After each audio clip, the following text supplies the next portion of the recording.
evening, some new information has come to light, and this is in regards to an attack that today happened in Marsabit County, and mostly it was a terror attack which left a few Kenyans injured and most of them dead. Now, this attack puts the administration of the current President of the Republic of Kenya, President William Ruto, under a microscope and further scrutiny. This is one of the many reasons that we will have to put the administration of President William Ruto's under scrutiny due to these recent attacks. Remember, President William Ruto, after the Gen Z demonstrations, the president took it upon himself to reshuffle, fire and rehire his cabinet, which left this country at a very vulnerable position right now. The intelligence that we are gathering is that these people posed as military officers and then laid an ambush on a lorry, resulting to death of innocent civilians. Now, where do we put the president's administration under scrutiny here? Allow me to diverge deep into some credible information that we have. It has been a few months since we had these.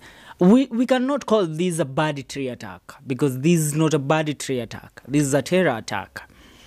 Now, when it comes to such incidences, or for bandits, that one had been kept under wraps.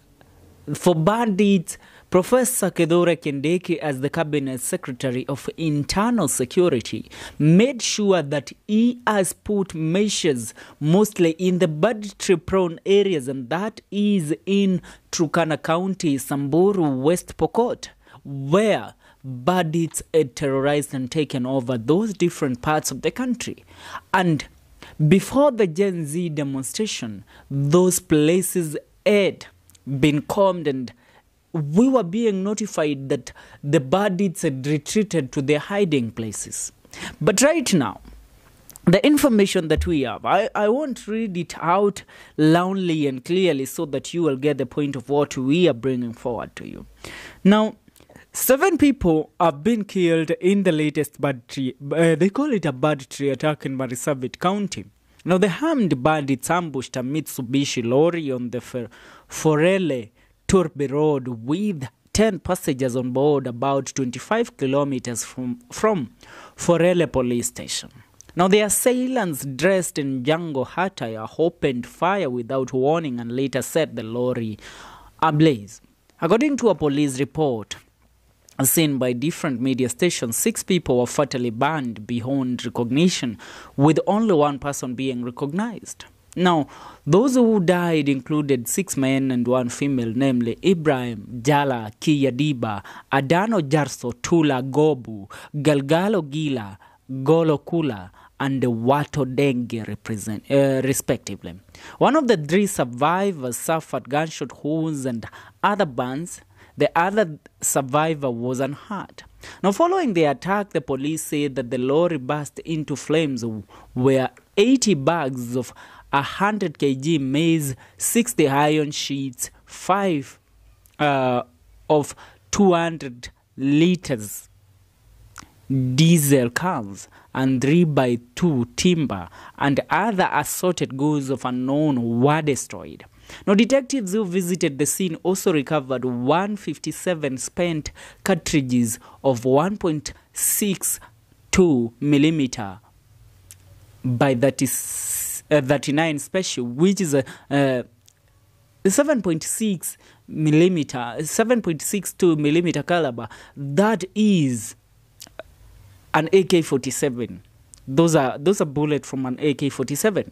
Now, the survivors were taken to Turbi Hospital, where they are undergoing treatment, while the bodies of the deceased were moved to Marsabit mortuary for preservation and post-mortem as effort to pursue the attackers are underway. What does this tell us about our current regime? What does this tell us about the current intelligence networks that we have in the country? Remember, Our country is a country that has the backbone of intelligence guiding it.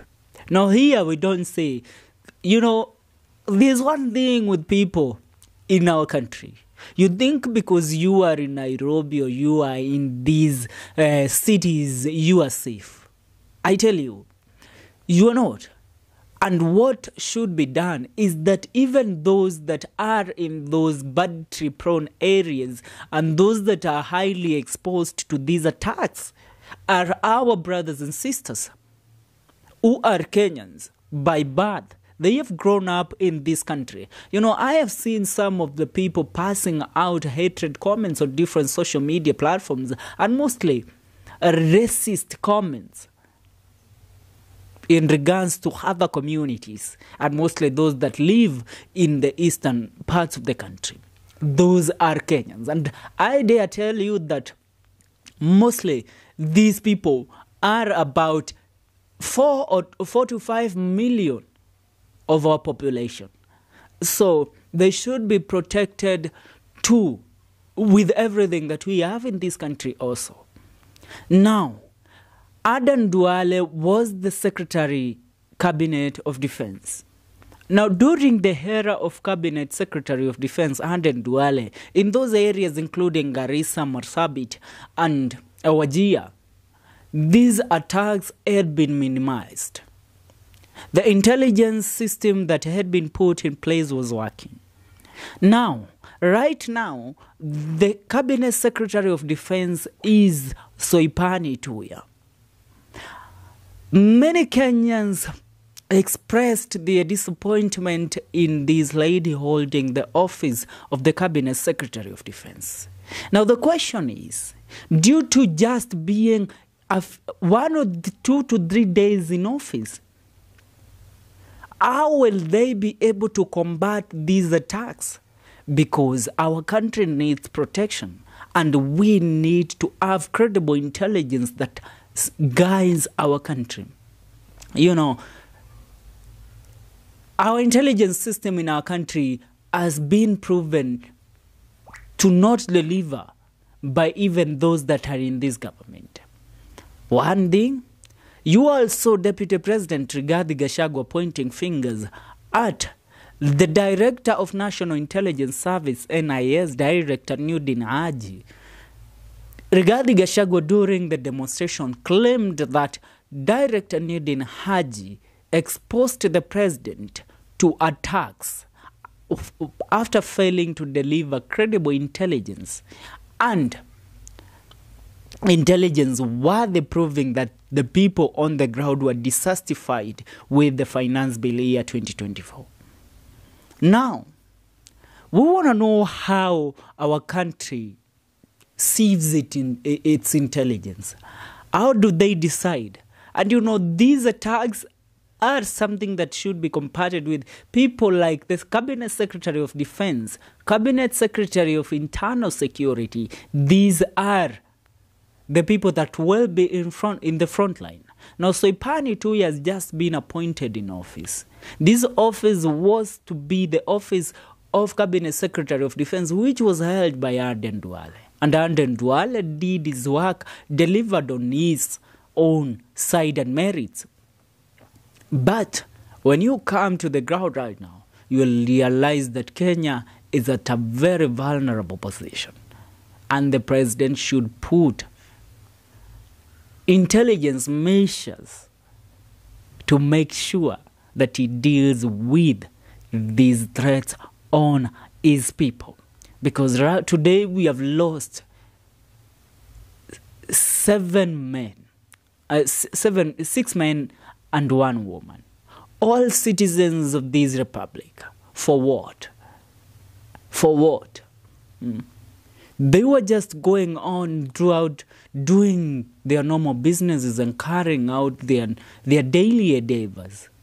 And they found that is one of the reasons why you find the president has abandoned those areas. Even the cabinet secretaries, the DP, they don't visit those areas. Why? Because you fear for your life. Yet, we have Kenyans that live in those places. all we hope and all we can do right now is pray for our country and put our country forward. I say, may God bless you and may God bless